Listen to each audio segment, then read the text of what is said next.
సుమన్ టీవీలో మీ business promotions కోసం ఈ కింది నెంబర్ను సంప్రదించగలరు. నమస్తే, వెల్కమ్ టు విష్ణు టాక్స్. నేను విష్ణు. ప్రస్తుతం నాతో పాటు సముద్రాల ఆచార్య శిఖామణి స్వామి వారు ఉన్నారు. సో వారితో మాట్లాడి ధనుర్మాసానికి సంబంధించిన అనేక ఆధ్యాత్మిక విషయాల గురించి వారితో మాట్లాడి తెలుసుకుందాం. స్వామి నమస్తే. స్వామి నమస్తే. జై శ్రీమన్నారాయణ.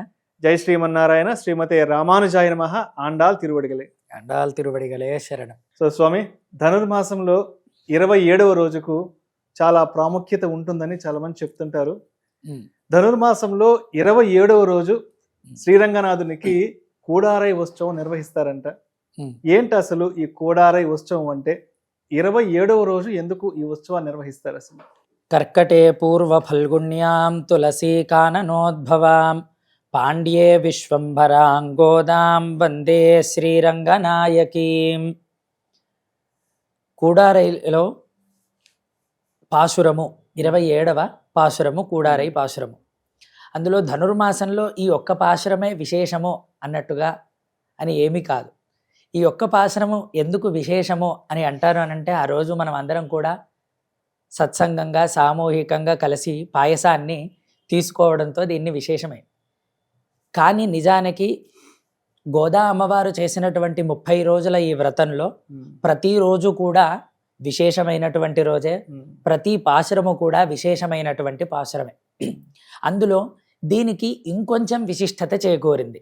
ఎందుకు అనగా, ఈరోజు కూడారై వెళ్ళుంషీర్ గోవింద ఉందన్నై పాడి పరెగొండు యాంబెరు షమ్మానం అంటే, గోదా అమ్మవారు ఆ స్వామిని అడిగింది ఏమి అనంటే, స్వామి మీకు నేను ఇన్ని వ్రతాలని చేస్తున్నాము, ఇంత సేవని మేము చేస్తున్నాం కదా, నీవు మాకు సత్కారం చెయ్యాలి అని కోరింది. అన్నిటికంటే యోగ్యమైన సత్కారం ఏంటిది అంటే, ఆనాడు రామాయణంలో రామచంద్రుడు సీతా అమ్మవారికి ఇంద్రుడు ఇచ్చినటువంటి ముత్యాల మాలికను వేస్తే, ఆ ఇంద్రుడు ఇచ్చినటువంటి ముత్యాల మాలికని రామచంద్రుడు సీతా అమ్మవారికి ఇస్తే, సీతా అమ్మవారు పట్టాభిషేక సమయములో హనుమకి ఇచ్చారు. అలా ఏదైతే మనం అమ్మ ద్వారా సత్కారాన్ని పొందుతామో అది ఉత్తమమైనటువంటి సత్కారం. అందులో అమ్మవారు అడిగిందనమాట, నాకు చెవులకి దుద్దులు కావాలి, చేతికి కంకణములు కావాలి, అలాగే పాదాలకి పెట్టుకునేటువంటి ఆభరణములు కావాలి, ఈ ఆభరణాలన్నిటితోటి సత్కరించాలి అని చెప్పి కోరుకున్నది. ఆ కోరుకునేటువంటి సమయంలో కూడా దానితో పాటుగా, స్వామి నీవు మా అందరితో కలిసి పాయసాన్ని భుజించాలి అని చెప్పి కోరుకున్నది.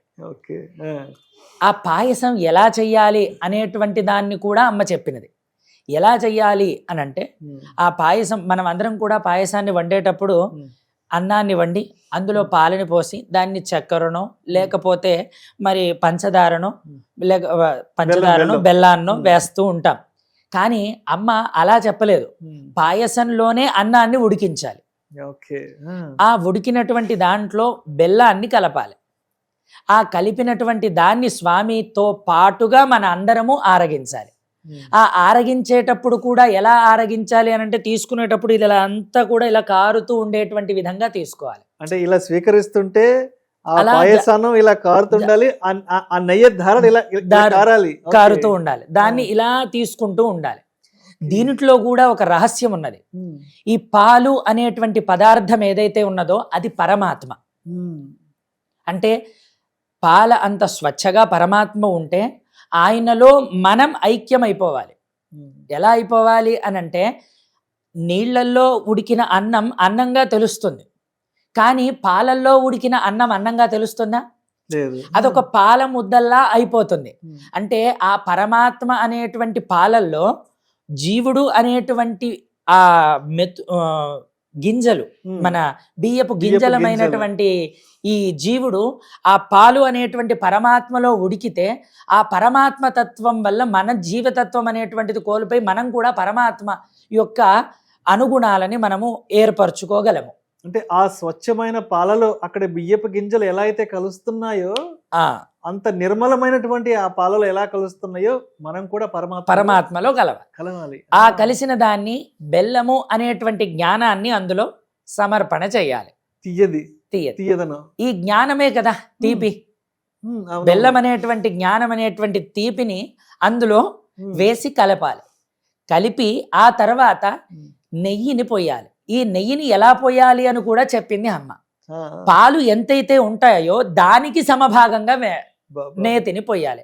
ఎందుకు అంత సమభాగంగా నేతిని పోయాలి? మామూలుగా నెయ్యి ఎక్కువ పోస్తే ఎవరు తినరు, ఏదో కొంచెంగా ఆ యొక్క 2 స్పూన్లు వేసామా, లేకపోతే పరిమాణం కోసము ఆ పరిమళం కోసము వేస్తూ ఉంటారు. కానీ పాలు ఎంతైతే ఉన్నాయో పాల కంటే కొంచెం అధికంగా ఈ నెయ్యిని వేయాలి. ఈ నెయ్యికి ఉండేటువంటి గుణం ఏమిటి? జిడ్డు పదార్థం.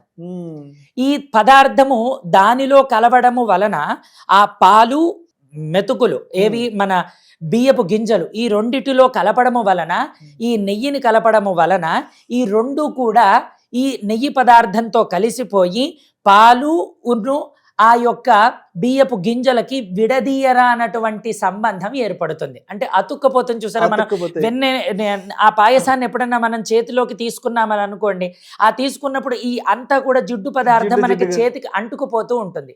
ఎందుకోసము అంటే పాలు అనేటువంటి పరమాత్మలో బియ్యపు గింజలు అనేటువంటి జీవుడు దాంట్లో ఉడకడం వలన వీళ్ళిద్దరికీ విడదీయరానటువంటి సంబంధముని ఏర్పరిచేటువంటి నెయ్యిని తదనుగుణంగా వేసి దానిని మనం దోసిల్లోకి తీసుకొని జ్ఞానధారలుగా కారిపోతున్నటువంటి దానిని మనం ఇలా తీసుకునేటువంటి విధంగా చెయ్యమని చెప్పింది అమ్మవారు. చాలా చక్కగా వర్ణించారు 27వ పాశురంలో. అలా అమ్మవారు దాన్ని ఇలా చెయ్యాలి అని చెప్పింది. ఇందులో స్వామితో కలసిగా, స్వామి నీవు మాతో కలిసి ఈ పాయసాన్ని నీవు భుజించాలి అని చెప్పి గోదా అమ్మవారు వేడుకుంది. అందుకని చెప్పేసి కూడారేకి ఇంత విశిష్టత వచ్చింది. అది కాకుండా ఈరోజు 100 గంగాళాల పాయసాన్ని నివేదన చేస్తారు. మరి కూడారేలో చెప్పలేదు కదా అమ్మ. కూడారేలో 100 గిన్నెల పాయసంలో ఈ పాసురంలో కూడారై వెళ్ళుం సీరు గోవింద ఉందన్నై పాడి పరగొండు యాంబెరు సమ్మానం అనేటువంటి పాసురంలో మొత్తం కూడా 100 గిన్నెల పాయసాన్ని ఎక్కడా కూడా నివేదన చేస్తానని చెప్పలేదు. మరి ఎక్కడ చెప్పింది? ఈ గోదా అమ్మవారి వ్రతము 30 రోజులు పూర్తయిన తరువాత అమ్మవారు నాచియార్ తిరుముడి అనేటువంటి గ్రంథంలో తిరుమాలిరుంజోలై అనేటువంటి పెరుమాండ్లకి సుందరబాహు పెరుమాళ్ళు అని అంటారు. అది శ్రీరంగానికి దక్షిణ తిరుపతిగా పేరు పండింది. మనకు ఇప్పుడు ఉండేటువంటి తిరుపతి ఏదైతే మనము శ్రీ వెంకటాచలపతి యొక్క తిరుపతిని చూస్తున్నామో అది ఈ ప్రాంతానికి, మన అంతరి ప్రాంతానికి దక్షిణ తిరుపతి. కానీ శ్రీరంగానికి ఆ తిరుపతి ఉత్తర తిరుపతి. శ్రీరంగానికి దక్షిణ దిశగా ఉండేటువంటి తిరుపతి తిరుమాలిరుం జోలై అనేటువంటి దివ్యదేశం. ఆ దివ్యదేశంలో ఉండేటువంటి పెరుమాళ్ల దగ్గర నాచియార్ తిరుముడి అనేటువంటి గ్రంథంలో గోదా అమ్మ, స్వామి నీవు నన్ను పరిణయమాడితే, నీవు నన్ను స్వీకరిస్తే నేను నీకు 100 గంగాళముల పాయసాన్ని నేను నీకు నివేదన చేస్తాను అని చెప్పి అప్పుడు వేడుకున్నది. మొక్కు అమ్మవారు మొక్కున్నారు. మనం అందరం కోరుకుంటాం కదా, స్వామి నేను ఏదన్నా కోరిక కోరుకుంటే నేను కొబ్బరికాయ కొడతాను, లేదా తిరుపతికి మెట్లెక్కి వస్తాను, లేదా స్వామి నీకు అది చేస్తాను అని అంటాం కదా. అలాగే అమ్మ కూడా 100 వెండి గంగాళముల పాయసాన్ని కూడారే పాయసాన్ని నివేదన చేస్తాను అని మొక్కుకున్నది. కానీ అక్కడ ఉండేటువంటి దానికి కూడా దక్షిణ తిరుపతి అని పేరు కదా. ఇప్పుడు మనం అందరం తిరుపతికి ఎందుకు వెళుతున్నాం? కోరిన కోరికలు తీర్చేటువంటి కొండలరాయుడు కాబట్టి ఆయన దగ్గరకు వెళ్ళి సమస్త కోరికలన్నిటినీ కూడా ఆయనకు విన్నవించుకోవడం, విన్నవించుకున్నటువంటి దాన్ని ఆయన ఆలకించి మన కోరికలన్నిటినీ కూడా నెరవేర్చడం చేస్తూ ఉంటాడు తిరుమలలో ఉండేటువంటి తిరుపతి వెంకటేశ్వరుడు. అలాగే దక్షిణ దేశంలో దక్షిణ తిరుపతిగా పేరుకొన్నటువంటి ఈ సుందరబాహు పెరుమాళ్ళు ప్రతి ఒక్కరి కోరిక కూడా తీరుస్తారు. అందుకని చెప్పి అమ్మ అక్కడ కోరుకున్నది. అక్కడ కోరుకున్నటువంటి ఆయన మరి కోరికలు తీరుస్తాడు కదా, తీర్చాడు. అమ్మను పరిణయం ఆడాడు. సాక్షాత్తు శ్రీరంగనాథుడే వచ్చి శ్రీరంగనాథుడిని వివాహం ఆడింది.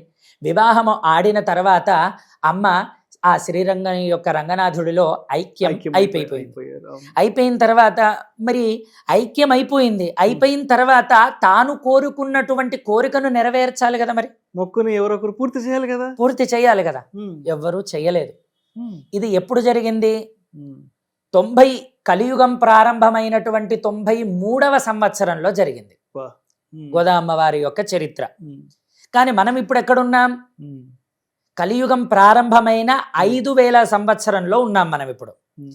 రామానుజుల వారు గోదాదేవి పుట్టిన తర్వాత 4000 సంవత్సరములకి పుట్టారు. గోదాదేవి అమ్మవారు పుట్టిన 4000 వేల సంవత్సరాలకి రామానుజుల వారు జన్మించారు. జన్మించి శ్రీరంగ క్షేత్రంలో ఉమ్. ఆ యొక్క పన్నిద్దర ఆళ్వార్ల చరిత్రలు, ఉమ్. వారు పాడినటువంటి ప్రబంధ పాశురములను, ఉమ్. ఆ తర్వాత ఈ గ్రంథ కాలక్షేపాలనన్నిటినీ కూడా చేస్తూ ఉంటే అప్పుడు ఆ రామానుజుల వారికి ఈ నాచియార్ తిరుముడిలో గోదా అమ్మవారు స్వామికి విన్నవించుకున్నటువంటి ఉమ్. కోరిక కనబడింది. ఓకే. మనం అందరం చదువుకుంటూ ఉంటాం కదా, ఆ చదువుకునేటప్పుడు దానికి ఉండేటువంటి అర్థాన్ని తెలుసుకుంటే అవును, ఇక్కడ ఇప్పుడు అమ్మ కోరుకున్నటువంటి దాంట్లో అమ్మ ఐక్యం అయిపోయింది. అమ్మ ఐక్యం అయిపోయిన తర్వాత మరి ఈ కోరికను నెరవేర్చినటువంటి వాళ్ళు ఎవరన్నా ఉన్నారా అంటే మనం ఏదైతే ఒక డైరీ రాసుకుంటామో మన దినచర్యకి సంబంధించి అలా అమ్మవారు కూడా అలా రాసుకున్నారు. అలా మరి నెరవేర్చినటువంటి వాళ్ళు ఉన్నారా? లేరు లేరు అని చెప్పేసి ఆనాడు అప్పుడు కూడారై పాసురాన్ని నివేదన చేస్తాను అని చెప్పేసి అమ్మ చెప్పింది కాబట్టి తిరుప్పావై వ్రతంలో ఉండేటువంటి రామానుజుల వారు ఆనాడు సుందరబాహు పెరుమాళ్ల దగ్గరికి వెళ్ళి తిరుమాలిరంజోలై వెళ్ళి అక్కడ 108 గంగాళాల పాయసంతో పాటుగా ఇంకో 108 గంగాళాల వెన్నను కూడా స్వామికి వడ్డీతో సహా కలిపి నివేదనని చేశారు. అద్భుతం అద్భుతం, అసలు ఎంత చక్కగా ఉంది. అలా చేసినటువంటి నివేదన చేసిన తర్వాత మళ్ళీ ఆ గంగాళ పాయసాన్ని నివేదన చేసిన తర్వాత ఆ ప్రసాదాలని తీసుకొని వెళ్ళి మరలా శ్రీవిల్లిపుత్తూరు వచ్చారు రామానుజుల వారు. అమ్మవారు పుట్టినింటికి. అమ్మ, నీవు కోరుకున్నటువంటి కోరిక నెరవేర్చలేనందువలన నేను నెరవేర్చాను, స్వామికి సమర్పించాను.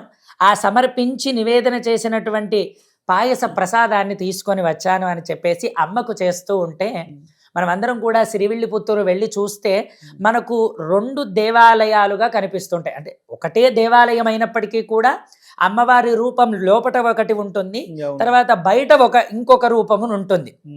అలా లోపట అమ్మవారు ఉండేటువంటి సందర్భంలో అమ్మవారు ఈ కోరిక నెరవేర్చాను అని చెప్పేసి రామానుజుల వారు విన్నవించిన తర్వాత లోపటి నుంచి అమ్మవారు సాక్షాత్తుగా నడచి వచ్చి అన్నయ్యా అని రామానుజుల వారిని పిలిచి ఆ ప్రసాదాలను స్వీకరించినది. అందుకేనా గోదా అగ్రజుడు అంటారు? గోదాగ్రజులు. అందుకనే ఈనాడు ఇప్పుడు మనము ఉండేటువంటి జియర్ స్వాములందరినీ కూడా చూస్తుంటూ ఉంటాం. వాళ్ళందరూ కూడా ధర్మ ప్రచారాలని, రామాయణ ప్రచారాలని, అలాగే ఎంతో గొప్ప గొప్ప ధార్మిక వ్యవస్థ ప్రచారాలను అన్నిటినీ కూడా చేస్తూ ఉంటే ఆనాడు రామానుజుల వారు ఈ తిరుప్పావై అనేటువంటి ఒక వ్రతం ఏదైతే ఉన్నదో అది సమస్త వేద ఇతిహాస పురాణముల శాస్త్రం అంతా కూడా ఇందులోనే ఇమిడి ఉన్నది అని చెప్పి ఆనాడు ఆ అంతా కూడా దేశ విదేశాలకు అందరికీ కూడా ఈ తిరుప్పావైని ప్రచారం చేశారు. అందుకనే రామానుజుల వారికి మరొక పేరు తిరుప్పావై జియర్ అనేటువంటి పేరు వచ్చినది. అలాగే అందుకనే మనకు లోపట ఇంకొక అమ్మవారు ఉంటారు. ఆ తర్వాత అమ్మవారు నడిచి వచ్చి ఎక్కడి వరకైతే వచ్చారో అక్కడ అమ్మవారు కొలువై ఇంకొక రూపంగా కొలువై ఉంటారు. అందుకోసమని ఈనాడు అంత విశేషంగా కొనియాడుతూ ఆనాడు రామానుజుల వారు సమర్పించిన దానికి నిర్వచనంగా మనం అందరం కూడా అన్ని వేల సంవత్సరాలు, మరి 4000 సంవత్సరాలు కోరిక నెరవేరిపోయింది కదా. అందుకనే స్వామి యొక్క కోరిక మేరకు ఆ వడ్డీతో సహా మనం అందరం కూడా నివేదన చేస్తున్నట్టుగా చేస్తూ ఉంటాం. అయితే స్వామి, ఇప్పుడు వైష్ణవాలయాలలో తెల్లవారుజామున 5-5:30 గంటల నుంచి కూడా అత్యద్భుతంగా వెండి గంగాళాలలో 108 గంగాళాలలో ఈ కోడారి ఉత్సవాన్ని, పాయసానాన్ని శ్రీరంగనాథుడికి, శ్రీకృష్ణుడికి సమర్పించుకుంటారు. గుడిలో పెద్ద ఎత్తున చేస్తారు. అందరూ కూడా గుడికి వెళ్ళిన వాళ్ళకి ఆ భాగ్యం కలుగుతుంది. గుడికి వెళ్ళిన వాళ్ళు ఆ ఉత్సవంలో ఆ అద్భుతమైన కార్యక్రమంలో అందరూ పాల్గొంటారు. శ్రీరంగనాథుడికి సమర్పించినటువంటి ఆ పాయసాన్ని వారు కూడా తీసుకొని స్వీకరిస్తారు, ఇందాక మీరు చెప్పినట్లుగా కూడా. అయితే ఇప్పుడు అందరూ ఆ రోజు గుడికి వెళ్ళలేరు కాబట్టి మరి చాలామంది ఇళ్లలోనే స్వామికి పూజ చేసుకుంటారు కావచ్చు. మరి మనం ఇంట్లో ఉన్నప్పుడు ఆ 27వ రోజు ఆ శ్రీరంగనాథుడికి మరి మన వైపు నుంచి మనం ఏ విధంగా కోడారి ఉత్సవాన్ని నిర్వహించుకొని ఆయనకు ఆ పొంగలి ఆ పాయసాన్ని మనం నివేదన చేసుకోవచ్చు అంటారు? తప్పకుండా చేసుకోవచ్చును. గోదా అమ్మవారు ఈ వ్రతాన్ని ఎందుకు చేశారు అనంటే, భగవంతుడు ఎక్కడో లేడు, నువ్వు కొలచిన ప్రతి దగ్గర భగవంతుడు ఉంటాడు. ఇప్పుడు గోదా అమ్మవారు ఈ వ్రతం చేసేటప్పుడు ఎవరిని కొలిచినది? గోదా అమ్మవారు వ్రతం చేసేటప్పుడు శ్రీకృష్ణుణ్ణి తలుచుకొని కొలిచినది. కానీ ఎవరిని పరిణయం ఆడాలి అని తలిచినది? శ్రీరంగనాథుణ్ణి పరిణయం ఆడాలని తలిచినది. వ్రతం చేసినది శ్రీకృష్ణుడి గురించి, పరిణయం ఆడాలి అని తలచినది రంగనాథుడి గురించి. కానీ మొక్కుకున్నది ఎవరి దగ్గర? సుందరబాహు పెరుమాళ్ళ దగ్గర. వ్రతం చేసినది ఎక్కడ? వటపత్రశాయి పెరుమాళ్ళ దగ్గర, శ్రీవిల్లిపుత్తూరు అనేటువంటి ప్రాంతంలో. వ్రతం వటపత్రశాయి దగ్గర చేసింది. వ్రతం చేయడానికి తదనుగుణంగా పెట్టుకున్న దైవము శ్రీకృష్ణుణ్ణి పెట్టుకున్నది. పరిణయం ఆడాలి అని తలచినది శ్రీరంగనాథుణ్ణి, మొక్కుకున్నది సుందరబాహు పెరుమాళ్ళని. అంటే ఇక్కడ ఏమి తెలుస్తున్నది మనకు? అంతా లోపట ఉండేటువంటి ఏ తత్వమైనా పరబ్రహ్మతత్వం ఒక్కటే. మనం ఎక్కడ కోరుకున్నా, ఏమి చేసినా, ఎక్కడ చేసినా ఆ భగవంతుడు ఒక్కడై తలవాలి. అప్పుడు మనం ఎక్కడ గుళ్ళో ఉన్నా, ఇంట్లో ఉన్నా, ఇంత చిన్నగా విగ్రహంలో ఉన్నా, అంత పెద్దగా భగవంతుడు ఉన్నా, ఎక్కడ ఉన్నా ఆ పరబ్రహ్మ ఒక్కడిగానే ఉంటాడు అని తలచి మనం మన ఇంట్లో కూడా ఆ నివేదనని చేసుకోవచ్చును. ఆ చేసుకున్నటువంటి దాన్ని మనం కూడా ప్రసాదంగా స్వీకరించవచ్చును. భగవంతుడికి మనం ఎప్పుడైతే నివేదన చెయ్యమో దాన్ని సాదం అని అంటాం.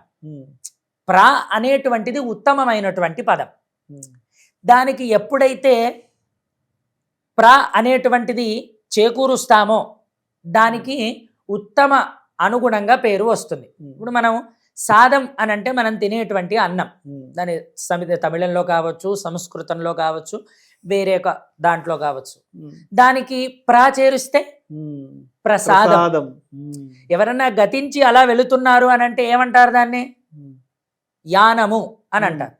కానీ మనం ఎక్కడికన్నా వెళుతున్నాము అని అంటే ప్రయాణము, అంటే ఉత్తమ దిశగా వెళ్తున్నాము అని. అలాగా మనం భగవంతుడికి నివేదన చేసిన ప్రతీది ప్రసాదముగా పరిగణనలోకి వస్తున్నది. కావున ఆ రోజు ఆ రంగనాథుణ్ణి, గోదా అమ్మని తలుచుకొని మనము ఆ పాయసాన్ని నివేదన చేసి సత్సంగంగా మీకు తోస్తే నలుగురితో కలిసి, మన చుట్టుపక్కల ఉండేటువంటి అమ్మ అదే కదా చెప్పింది, స్వామి నీవు కూడా మాతో ఈ ప్రసాదాన్ని భుజించాలి, మా సత్సంగ గోష్ఠిలో అందరితో కలిసి భుజించాలి అని చెప్పింది. కావున మీరొక్కరే కాకుండా మన ఇంటి చుట్టుపక్కల ఉండేటువంటి వాళ్ళు, మన బంధుమిత్రులు, ఇదంతా ఎవరూ కలిసి రారు అనేటువంటి సందర్భంలో కూడా మనమైనా సరే స్వామికి నివేదన చేసి ఆ ప్రసాదాన్ని స్వీకరించవచ్చు. నివేదన చెయ్యలేనటువంటి వాళ్ళు ఏదైనా భగవంతుడి దగ్గరికి వెళ్ళి, దేవాలయంలోకి వెళ్ళి అక్కడ నివేదన చేసినటువంటి ప్రసాదాన్నైనా సరే స్వీకరించవచ్చును. నిజంగా ఎంత శ్రవణానందకరంగా ఉందంటే, గోదాదేవి 27వ పాశురంలో కోడారై ఉత్సవం ఎందుకు నిర్వహించారు, దాని తర్వాత రామానుజాచార్యులు ఆ యొక్క మొక్కును ఎలా చెల్లించారు అన్న దాని గురించి అంటే చెప్తున్నంతసేపు చాలా చాలా శ్రవణానందకరంగా ఉంది. అదేవిధంగా మీరు ఇందాక చెప్పారు, ఒకవైపు ఏమో ప్రతిరోజు అమ్మవారు ధనుర్మాసంలో కృష్ణుని పూజించారు, మరోవైపు ఏమో శ్రీరంగనాథుని వివాహం చేసుకోవాలని తలంచారు. అదేవిధంగా ఆ కోరిక నెరవేరాలని సుందరబాహు పెరుమాళకి విన్నవించుకున్నారు. అయితే నాకు ఎప్పటి నుంచో డౌట్ ఉండేది, వైష్ణవాలయాల్లో ఈ నెల రోజుల పాటు ఈ మార్గలి ఉత్సవం, ఈ ధనుర్మాస ఉత్సవాలు చేస్తున్నప్పుడు కృష్ణుణ్ణి, గోదా అమ్మవారిని పెట్టి తిరుపావి సేవాకాలం అంతా చేస్తారు. బట్ చివరి రోజునటువంటి గోదా కళ్యాణం రోజు మాత్రం కళ్యాణం శ్రీరంగనాథ స్వామితో కళ్యాణం జరుగుతుంది. బట్ అంటే నాకు ఎప్పటి నుంచో ఉన్నటువంటి ఆ సందేహం కూడా ఇవాళ మీ ద్వారా అది సంపూర్ణంగా నేను అర్థం చేసుకోగలిగాను స్వామి. So thank you so much స్వామి. చాలా ధన్యవాదాలు. ఇవాళ మా సుమన్ టీవీ స్టూడియోకి వచ్చి ధనుర్మాసంలో 27వ రోజు కోడారై ఉత్సవానికి ఉన్నటువంటి ఆ విశిష్టత గురించి, అదేవిధంగా ఆలయాల్లో కోడారై ఉత్సవాన్ని ఎలా నిర్వహిస్తారు, ఆలయంలో నిర్వహించుకోలేని వాళ్ళు వారి ఇంటి దగ్గరే ఆ భగవంతుడి ముందు ఎలా స్వామికి ఆ పొంగలి నివేదన చేసుకోవాలని అత్యద్భుతమైనటువంటి ఎంతో శ్రవణానందకరమైనటువంటి ఆధ్యాత్మిక విషయాల గురించి మన సుమన్ టీవీ ప్రేక్షకులతో పంచుకున్నారు. ధన్యవాదాలు స్వామి. జై శ్రీమన్నారాయణ. జై శ్రీమన్నారాయణ.